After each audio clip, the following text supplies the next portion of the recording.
Express का report है कि हजारों लाखों लोग एनजीओस के ऊपर डिपेंड है। Covid has created a lot of inequality, injustice and discrimination. तो इस समय ऑक्सीजन सप्लाई जो रोका गया है वो indirectly a crime against society, that is violation of human rights है। सोसाइटी के अगेंस्ट क्राइम है गवर्नमेंट का। अगर आपके पास में प्रॉपर इक्विपमेंट्स और सोर्सेज नहीं है तो आपको ये डिसीजन लेने का कोई हक नहीं है। पहल कर रहे हैं कि हमें आपकी ज़रूरत नहीं है तो हम आपको आपकी ड्यूटीज़ बताएंगे। अगर वहाँ पर हम नहीं बोलेंगे तो फिर हमारे एडवोकेसी का कुछ काम नहीं है। हम जिस कॉन्स्टिट्यूशन को मान के चलते हैं उस कॉन्स्टिट्यूशन का कुछ काम नहीं है। यूएन कह रहा है कि ये एरा एनजीओस का है, आप कह रहे हैं कि हम एनजीओस को हमको एनजीओस का सपोर्ट नहीं चाहिए। बाहर घूम रहा है, बाहर पड़ा हुआ है, उसको शेल्टर दे। जैसे माइग्रेंट वर्कर्स, उनके पास रहने के लिए खाने के लिए जगह नहीं है। ये गवर्नमेंट की कॉन्स्टिट्यूशनल और डिजास्टर मैनेजमेंट के तहत ड्यूटी है। ह्यूमन राइट्स वायलेशन हाईलाइट हो जाएगा इंटरनेशनली और आप अपनी बदनामी नहीं चाहते हैं, चाहे कितने भी लोग मर जाए, चाहे कितने भी बॉडीज नदियों में बह जाए। जी हाँ, गवर्नमेंट की वजह से जो भी लोग ऑक्सीजन की किल्लत की वजह से मरते हैं तो उनको गवर्नमेंट को कंपनसेट करना पड़ेगा।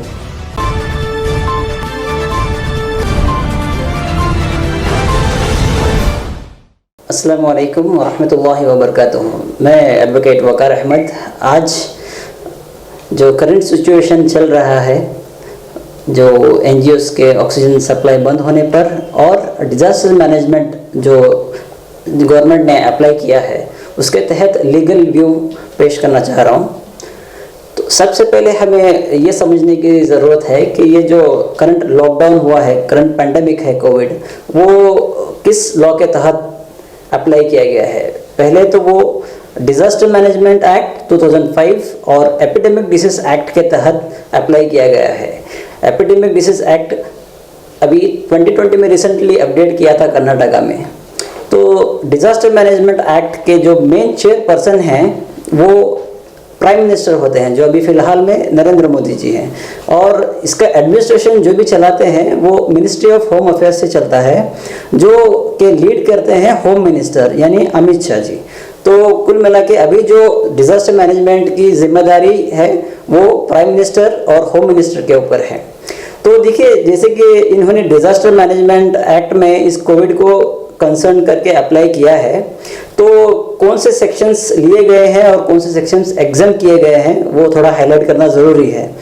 सबसे पहले डिजास्टर मैनेजमेंट एक्ट में एक नेशनल डिजास्टर मैनेजमेंट अथॉरिटी बनाई जाती है, जिसके तहत प्राइम मिनिस्टर इनको गाइड करेंगे और ये हैंडल करने के लिए होम मिनिस्टर रहेंगे। देखा गया है कि कुछ सेक्शंस को सेलेक्टिवली लिया गया है और कुछ सेक्शंस को छोड़ा गया है डिजास्टर मैनेजमेंट एक्ट के। और ये जो कर्नाटका एपिडेमिक एक्ट जो लाया गया है 2020 में, इसमें सिर्फ गवर्नमेंट्स को पावर्स दिए गए हैं और पॉलिसीज को पावर्स दिए गए हैं। इसमें गवर्नमेंट का ना कोई रोल है ना कोई ड्यूटीज बताए गए हैं। हालांकि अगर आप इस सिचुएशन में कोई एक्ट लेके आ रहे हैं तो आप पब्लिक के फेवर में क्या लेके आ रहे हैं वो आपको दिखाना चाहिए था। आप 2020 में एक्ट निकाल रहे हैं कोविड के लिए और उसमें सिर्फ आप गवर्नमेंट के और पुलिस के पावर्स क्या है वो सिर्फ उसमें फ्रेम करके ला रहे हैं। और कब ला रहे हैं? तब जब कोई भी हाउस रनिंग नहीं है, दोनों अपर एंड लोअर हाउस बंद है। ऑर्डिनेंस पास करके ये एक्ट आया गया है जिसमें सिर्फ गवर्नमेंट्स के पावर्स दिए गए हैं, जिसमें कंपनसेशन भी ऐड किया गया है अगर कोई वायलेशन होता है तो। ये नेशनल डिजास्टर मैनेजमेंट अथॉरिटी जो है वो 4 थीरीज पे काम करती है। सबसे पहले prevention, second preparation, third is response और फोर्थ रिकवरी। ये 4 प्लान गवर्नमेंट को बनाने पड़ेंगे कोई भी डिजास्टर से निपटने के लिए। तो पहले थ्योरी की हम बात करें, प्रिवेंशन की जब बात आती है, जब ये सेकेंड फेज चल रहा था, जब प्रिवेंशन करना था तो इलेक्शंस में क्या हुआ हम सब जानते हैं। और सेकेंड प्रिपरेशन, इस कोविड का जब प्रिपरेशन करने का टाइम था, हम सबको पता है अप्रैल तक ऑक्सीजन हमने दूसरे कंट्रीज को सप्लाई किया है। इस अप्रैल तक जहां सख्त जरूरत थी इंडिया को ऑक्सीजन की, अप्रैल तक ऑक्सीजन बाहर के मुल्कों को सप्लाई किया गया है।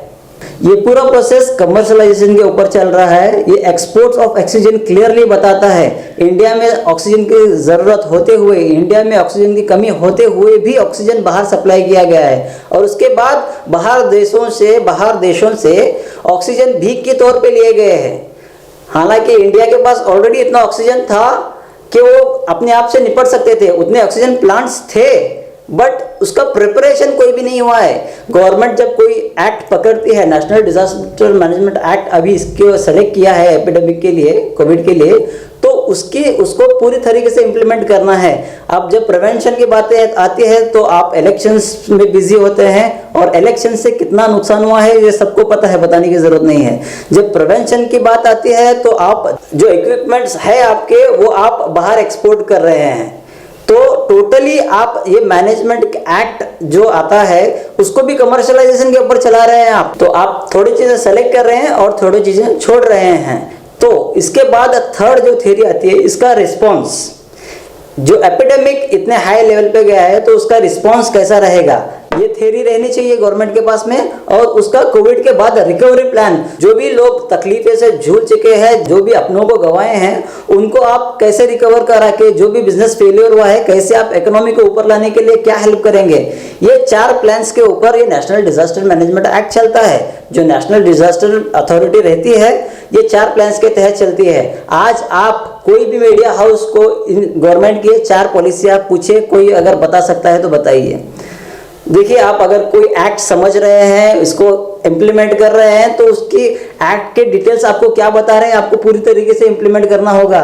ये 4 थ्योरीज कोई भी डिजास्टर को हैंडल करने के लिए कंपलसरी चाहिए। सेक्शन 6 इस एक्ट का कहता है कि आपके पास में पॉलिसीज, गाइडलाइंस होनी चाहिए कि इस एक्ट को आप कैसे हैंडल कर रहे हैं। जब ये एपिडेमिक शुरू होता है उसी वक्त ये 4 थ्योरीज प्लस गाइडलाइंस एंड आपके ऑर्डर्स इमीडिएट आना चाहिए। बट हमने ये देखा है इस समय, जब स्टार्टिंग का फेज लेके अब 3rd फेज तक आए हम लोग, रिस्पांस के फेज तक, गवर्नमेंट के पास में कुछ भी प्लान नहीं है। और ऐसे वक्त में जब कोई ऑर्गेनाइजेशंस, सोशल वर्कर्स सामने आ रहे हैं फ्री ऑफ कॉस्ट सर्विस देने के लिए, तब गवर्नमेंट जो सप्लाईज दे रहे थे उनको, वो भी स्टॉप कर देते हैं। एक्चुअली आर्टिकल 51 क्लॉज 1 के तहत गवर्नमेंट की तरफ ये इनडायरेक्ट ड्यूटी है कि वो एनजीओ, सोशल वर्कर्स और ग्राउंड लेवल टीम के साथ में ऐसे एपिडेमिक और ऐसे डिजास्टर को फेस करने के लिए एक प्लान बनाएं। आर्टिकल 51 में ये कहा जाता है, citizens of India should come and help the government when there is a national disaster when called upon by the government. जब गवर्नमेंट आपको बुलाती है कि नेशनल इमरजेंसी, नेशनल डिजास्टर चल रहा है, आप अपना योगदान दीजिए। ये गवर्नमेंट का राइट है और इनडायरेक्ट ड्यूटी है। तो यहाँ पर गवर्नमेंट बिना बुलाए एनजीओ, सोशल वर्कर्स आके फ्री ऑफ कॉस्ट काम कर रहे हैं, तब गवर्नमेंट कहती है कि आप ये काम नहीं कर सकते। एक्चुअली ये ड्यूटी थी गवर्नमेंट की कि एनजीओ, सोशल वर्कर्स और जितने भी ऑर्गेनाइजेशंस हैं उनको लेकर पहले एक प्लान बनाया जाए, क्योंकि नेशनल डिजास्टर मैनेजमेंट अथॉरिटी की ये फंक्शनिंग के रूल के हिसाब से आपको एक डिस्ट्रिक्ट लेवल, स्टेट लेवल और ग्राउंड लेवल कमेटी बनानी चाहिए जो इस डिजास्टर को ग्राउंड लेवल से खत्म करे। जब ये एनजीओज खुल के सामने आ रहे हैं सपोर्ट करने के लिए, तब गवर्नमेंट कह रही है कि आपको हम ये सप्लाई नहीं कर सकते। एक कोविड की टीम बनाई जा रही है, स्पेशलाइज्ड डॉक्टर के साथ में सर्विसेज दी जा रही है, तब गवर्नमेंट कहती है कि आप ये काम नहीं कर सकते। नहीं कर सकते कहने का मतलब हम आपको जो चीज़ प्रोवाइड करना है वो चीज़ प्रोवाइड नहीं करेंगे। बट ये चीज़ें सभी प्राइवेट हॉस्पिटल्स को इजीली प्रोवाइड हो रही है, तो यहाँ पे स्टॉपेज होकर यहाँ पे एक्सेस होने का इजीली मतलब हमें ये डायरेक्शन मिलता है कि ये जो ऑक्सीजन का सप्लाई ये कमर्शियलाइज हो रहा है। ये इनडायरेक्ट वे में कमर्शियलाइजेशन में ही चले जा रहे हैं, हर चीज का कमर्शियलाइजेशन हो रहा है। देखिए, एनजीओ एक ऐसी मीडियम है जो गवर्नमेंट और सिटीजन्स के बीच में काम करते हैं। गवर्नमेंट का जो पहुंच होती है वो एक पर्टिकुलर सेक्ट, पर्टिकुलर लिमिट तक होती है, but most of the developing countries में, ज्यादा से ज्यादा डेवलपिंग कंट्रीज में एनजीओज ही हैं जो सबसे ज्यादा निचले हिस्से के लोगों की प्रॉब्लम्स गवर्नमेंट तक पहुंचाते हैं और तब जाके प्रॉब्लम्स क्योर होते हैं। अब आप एनजीओ को अगर कट कर रहे हैं तो इसका मतलब ये है कि आप जो गरीब लोग हैं उनसे रिश्ता तोड़ रहे हैं। इनडायरेक्टली इसका मतलब यही होता है। और मैं समझता हूं ये जो ब्रेकेज हुआ है ये इसलिए हुआ है, यूएन ने रिसेंटली अक्टूबर में ये कहा था कि इंडिया में सबसे ज़्यादा ह्यूमन राइट वॉयलेशन हो रहे हैं। एनजीओस को इसलिए बाइकआउट किया जा रहा है कि इंटरनेशनली गवर्नमेंट के ऊपर ब्लेम किया जा रहा है। यूएन ने अपने अक्टूबर 2020 के स्टेटमेंट में कहा था कि ह्यूमन राइट्स वॉयलेशन बहुत ज़्यादा हो रहे हैं इंडिया में। तो ये ह्यूमन राइट्स वॉयलेशन को जो हाईलाइट करने वाली चीज़ है ये एनजीओ है। देखिए, आप एनजीओ का जो ट्रस्ट होता है या फिर जिसमें भी रजिस्टर्ड होता है, और इंटरनेशनली एनजीओस जो भी काम करते हैं ह्यूमन राइट्स वॉयलेशन के ऊपर काम करते हैं। तो ह्यूमन राइट्स वॉयलेशन हो रहा है बोल के इंटरनेशनली कैसे पता चल रहा है? एनजीओस के थ्रू पता चल रहा है। और ये इफेक्ट जो गवर्नमेंट के ऊपर हो रहा है, इंडियन गवर्नमेंट के, ये कट ऑफ करने के लिए एनजीओस को सप्रेस किया जा रहा है इंडिया में। पिछला 2020 फर्स्ट फेज हुआ पेंडेमिक का, ये सेकेंड वेव है। आप मुझे एक स्टेटमेंट एक मिनिस्टर का बता दीजिए जो एनजीओस के फेवर में कभी कहा गया है कि हाँ एनजीओस हमको इतना सपोर्ट कर रहे हैं, एनजीओस ने इतने पेशेंट्स को रिकवर होने में मदद की है। कोई भी गवर्नमेंट की तरफ से एक भी स्टेटमेंट, एक भी अप्रेजल। चलिए, एनजीओस ने खुद कहा है कि हमें कोई भी अप्रेजल नहीं चाहिए, बट एटलीस्ट आप जो काम कर रहे हैं तो उनके इसमें तो बाधाएं नहीं लाना चाहिए। जैसे ही ऑक्सीजन शॉर्टेज की बात आई थी, बहुत सारे एनजीओस ने प्रेस कॉन्फ्रेंसेस किए थे, लेटर्स लिखे थे, लेकिन फिर भी अब तक ऑक्सीजन सप्लाई चालू नहीं किया गया है। आज यहाँ बाहर आके ये सब चीज़ें कहने का मतलब ये है, देखिए आज का जो सिचुएशन चल रहा है इंडिया में वो ज़रूर बहुत ही खतरनाक और बहुत ही ड्रास्टिक है। तो इसके लिए हम नहीं चाहते गवर्नमेंट को ब्लेम करना। जो भी है, जो भी प्रोसीजर फॉलो करना था, जो भी एक्ट्स फॉलो करने थे, वो हम लोग ये पेंडेमिक खत्म होने के बाद में बैठ कर डिस्कस कर सकते हैं। क्या हमारे फेलियर्स थे? यहाँ पे सब लोग मिल के काम करने की बात की जा रही है, तब आप ये कहते हैं नहीं आप हमसे मिलकर काम नहीं कर सकते। आप जब लोग गवर्नमेंट की मदद के लिए आ रहे हैं तो आप कहते हैं कि आप हमारी मदद नहीं कर सकते। क्यों? क्योंकि इंटरनेशनली हमको प्रॉब्लम हो रहा है। तो आप इंटरनेशनली अपना कॉलर क्लीन रखने के लिए एनजीओस को कट करके below poverty line and poverty line people को सब हटा रहे हैं, और जो भी आप अभी सर्विसेज देंगे वो सिर्फ और सिर्फ हाई लेवल लोगों के लिए होगी। मेन पॉइंट आके यही रुकता है, जो पेशेंट हॉस्पिटल पहुंचने तक उसको ऑक्सीजन चाहिए, आप उसको ऑक्सीजन कैसे पहुंचाएंगे? एनजीओस बता रहे हैं कि घर से निकल के पेशेंट को हॉस्पिटल में एडमिशन होने तक 1 दिन लग रहा है। तो 1 दिन के अंदर ऑक्सीजन शॉर्टेज की वजह से जितने मौतें हो रही हैं उसका जिम्मेदार कौन होगा? तो ये NGOs pre hospitalisation and post hospitalisation में अच्छी तरीके से काम कर रही हैं।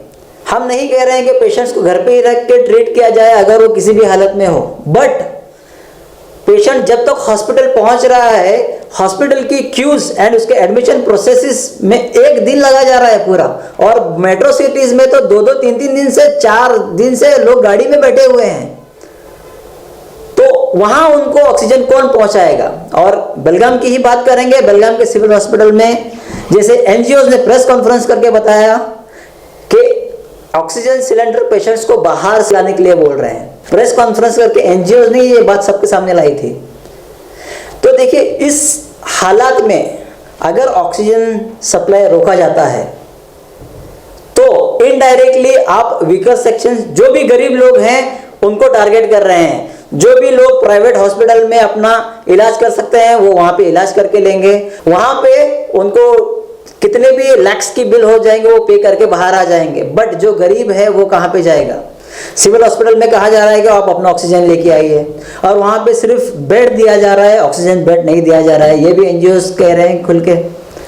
और वेंटिलेटर्स की तो बात ही छोड़ दीजिए आप। अगर आपको वेंटिलेटर्स चाहिए तो इतने मिनिमम क्वांटिटी में है कि गरीब से गरीब पेशेंट को इनडायरेक्टली प्राइवेट हॉस्पिटल में ही जाना पड़ेगा जहां वो अफोर्ड नहीं कर सकता है। तो वेंटिलेटर्स की तो बात अभी बहुत दूर है, हम ऑक्सीजन पे ही अटके हुए हैं अभी तक। तो सिर्फ ऑक्सीजन से जो लोगों की मदद हो रही थी वो थाउजेंड्स एंड लैक्स में है इंडिया में। और बेलगाम की ही बात करें तो अल इकरा ने अपने स्टेटमेंट में कहा था कि उनके पास में 107 कुछ तो पेशेंट्स हैं जो ऑक्सीजन पे चल रहे हैं और ऑक्सीजन बंद किया तो वो पेशेंट्स कैसे सर्वाइव करेंगे पता नहीं है।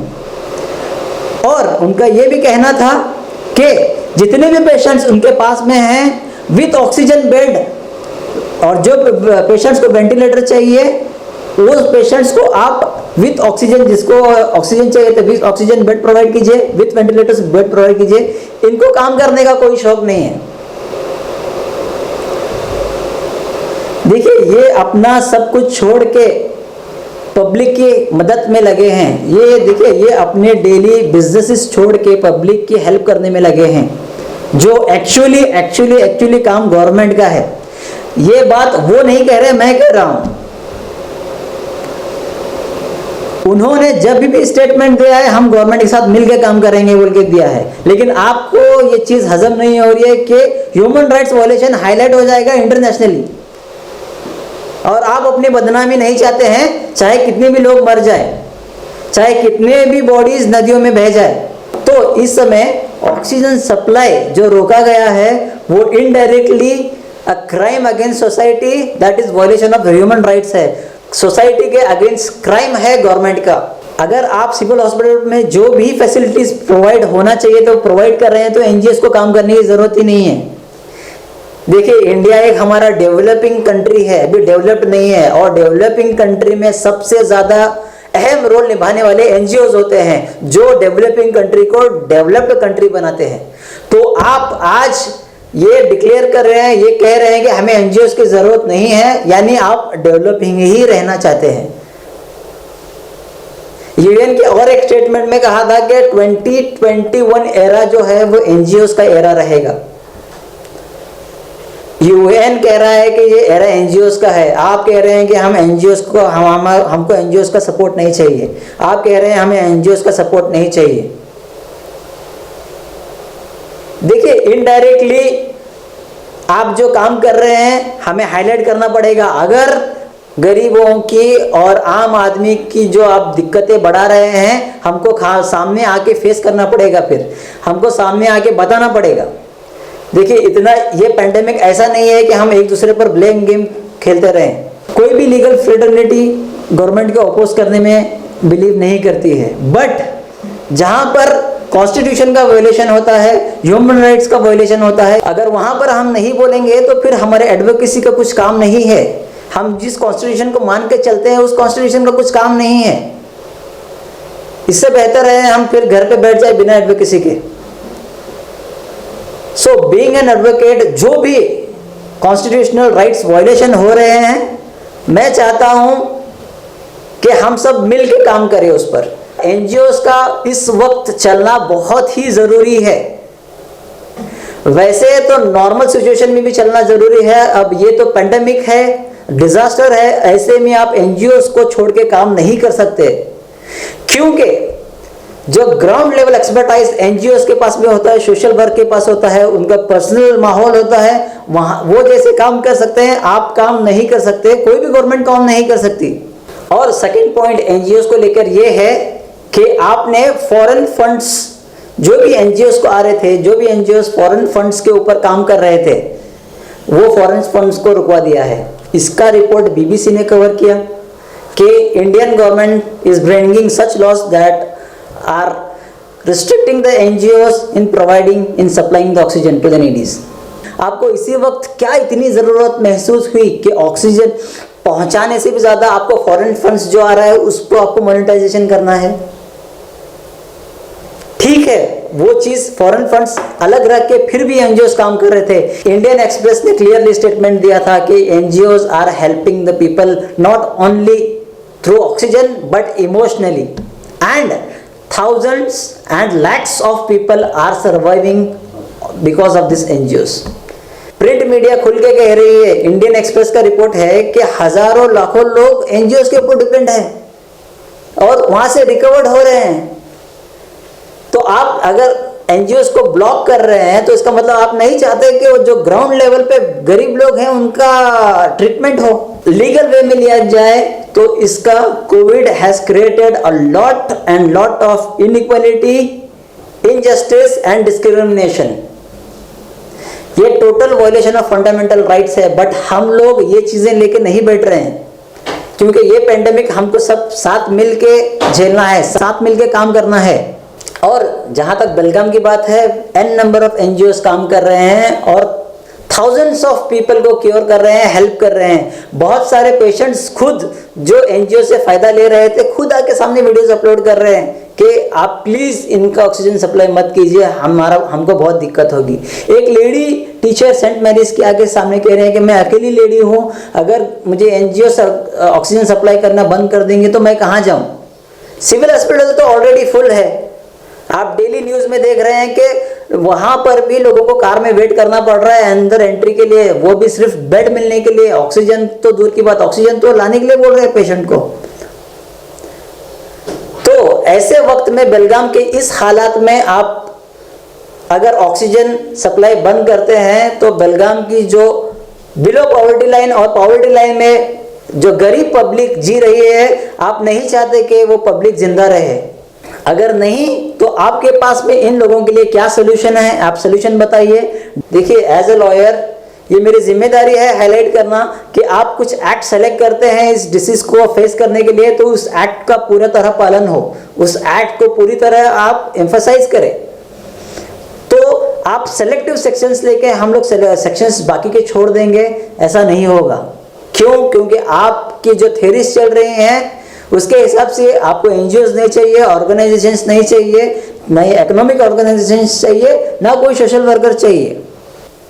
जैसे आर्टिकल 43 कहता है, कोई भी वर्कर चाहे इंडस्ट्रियल हो या जैसे माइग्रेंट वर्कर्स जिनकी हालत बुरी हो गई है, बदतर से बदतर हो गई है, उनको आप मिनिमम स्टैंडर्ड ऑफ लिविंग दीजिए। एक रहने के लिए शेल्टर और खाना, ये मिनिमम राइट टू लाइफ में इंक्लूड होता है। और ये जो पेंडेमिक है इसमें सबसे ज्यादा ग्रॉस वायलेशन आर्टिकल 21 का हुआ है, राइट टू लाइफ। तो इसीलिए हाईकोर्ट ऑफ कर्नाटका ने हाईलाइट किया कि जो भी लोग ऑक्सीजन की किल्लत की वजह से मरते हैं तो गवर्नमेंट को उनको कंपनसेट करना पड़ेगा। बताइए कितने लोगों को कंपनसेशन मिला। इसके लिए कर्नाटका हाईकोर्ट का स्टेटमेंट आया है कि आपकी वजह से, जी हाँ, गवर्नमेंट की वजह से जो भी लोग ऑक्सीजन की किल्लत की वजह से मरते हैं तो उनको गवर्नमेंट को कंपनसेट करना पड़ेगा। ये जो नेशनल डिजास्टर मैनेजमेंट अथॉरिटी है जो प्राइम मिनिस्टर और होम मिनिस्टर चला रहे हैं, नेशनल डिजास्टर मैनेजमेंट एक्ट के कुछ सेक्शंस लेके कुछ सेक्शंस छोड़ रहे हैं, इसको हाईलाइट करना बहुत ज़रूरी है। Section 12, 19 and 13 of the same act, national disaster management act, ये कहता है कि आपको ऐसे हालात में पब्लिक को मिनिमम स्टैंडर्ड ऑफ लिविंग देना चाहिए। मिनिमम स्टैंडर्ड ऑफ लिविंग मतलब प्रॉपर खाना और रहने के लिए शेल्टर, आप बस इतना दीजिए। कहाँ हो रहा है ये जो भी माइग्रेंट वर्कर्स जा रहे हैं ये गवर्नमेंट की जिम्मेदारी है। ये जो भी लोग गरीब बाहर पढ़ के बिना खाने के मर रहे हैं ये गवर्नमेंट की जिम्मेदारी है। नॉर्मल टाइम की नहीं बात कर रहे हैं, ये डिजास्टर मैनेजमेंट की बात कर रहे हैं। जब ये एपिडेमिक चल रहा है, ये गवर्नमेंट की जिम्मेदारी है कि हर एक के घर घर जाके खाना पहुंचाए। ये गवर्नमेंट की जिम्मेदारी है कि जो भी शख्स बाहर घूम रहा है, बाहर पड़ा हुआ है, उसको शेल्टर दे। जैसे माइग्रेंट वर्कर्स, उनके पास रहने के लिए, खाने के लिए जगह नहीं है। ये गवर्नमेंट की कॉन्स्टिट्यूशनल और डिजास्टर मैनेजमेंट के तहत ड्यूटी है। आप कहते हैं कि हमें आपकी ज़रूरत नहीं है, एनजीओस की ज़रूरत नहीं है, ऑर्गेनाइजेशंस की ज़रूरत नहीं है, तो आप ये चीज़ें लीजिए। ये चीज़ें काम नहीं हो रही है, आप काम कर लीजिए। हमें कुछ ज़रूरत नहीं है ये चीज़ें करने की। तो ये जो बरियल टीम काम कर रही है, जो लोगों का कास्ट और क्रीड साइड में रख के उनका फ्यूनरल कर रही है, उनका अंतिम संस्कार कर रही है, उनको दफना रहे हैं, ऐसे लोग एनजीओस और जो लोगों को खाना पहुंचा रहे हैं, ये लोग अगर काम नहीं करेंगे तो इसका सबसे ज़्यादा नुकसान गरीबों को होगा। और इससे अगर आप ये सब चेन कट कर रहे हैं तो आप ये कह रहे हैं कि हमें गरीबों से कोई लेना देना नहीं है। हम लोग ऑक्सीजन वगैरह जो भी है प्राइवेट हॉस्पिटल में सप्लाई करेंगे, सब कुछ कमर्शलाइजेशन के ऊपर चला जाएगा। आप जाके वहाँ पे ट्रीटमेंट करा लीजिए, 4-5 लाख रुपए बिल होगी, आप भर के आ जाइए। और ये जो अमीर लोग हैं इनको कुछ फर्क नहीं पड़ता है। हजारों लाखों लोग जो एनजीओस के ऊपर डिपेंड थे वो आके सिविल हॉस्पिटल के डोर पे बैठ गए हैं। क्यों? ऑक्सीजन बंद होने की वजह से। अगर आपके पास में प्रॉपर इक्विपमेंट्स और सोर्सेज नहीं है तो आपको ये डिसीजन लेने का कोई हक नहीं है। आप पहले अपनी चीज़ें सही कीजिए, बाद में जो भी एनजीओ जो भी ऑर्गेनाइजेशंस काम कर रहे हैं उस पर आप रोक लगा सकते हैं। हमारी मीडिया है कहीं और फोकस करने में, हम लोग वहीं फोकस रहेंगे। जो गरीब लोग हैं उनको चाहे जीने दो या मरने दो। गवर्नमेंट हॉस्पिटल्स के हालात हर जगह सबको पता है, और कितने हज़ारों एनजीओ काम कर रहे हैं वो भी सबको पता है, और उस एनजीओ में कितने हज़ारों लाखों लोग अपनी बीमारी का इलाज कर रहे हैं वो इंटरनेशनली सबको पता है। और ये आपको दिक्कत हो रही है। और हमारे बेलगाम सिटी में जो केसेस बढ़ रहे हैं, आप देखिए इस वीक में जितने केसेस डबल हो के गए हैं, उसके जिम्मेदार कौन है? क्यों आप सभी प्रेशर गवर्नमेंट सिविल हॉस्पिटल पर डालना चाहते हैं जब free of cost NGOs and organisations work करना चाहते हैं? यहाँ पे जो भी कॉन्स्टिट्यूशनल कोर्ट्स हैं उनकी जिम्मेदारी है। ये मद्रास हाई कोर्ट का एक जजमेंट है जिसमें मद्रास हाई कोर्ट ने कहा है कि जब भी डिजास्टर मैनेजमेंट एक्ट इंप्लीमेंट होता है तो सभी कोर्ट्स की ये जिम्मेदारी है कि वो सुमोटो पीआईएल फाइल करें और देखें कि ये disaster management act proper law के हिसाब से इंप्लीमेंट हो रहा है। मुझे बताइए कितने कोर्ट्स में पीआईएल ऑलरेडी सुमोटो फाइल किए हुए हैं? कितने पीआईएल्स कोर्ट्स ने सुमोटो इंपोज किया है? यहां पे पीआईएल्स फाइल करना पड़ रहा है। तो ये देश के कोर्ट्स के ऊपर भी जिम्मेदारी है, हाई कोर्ट्स के ऊपर और कॉन्स्टिट्यूशनल कोर्ट्स के ऊपर, कि वो सुमोटो पीआईएल फाइल करें।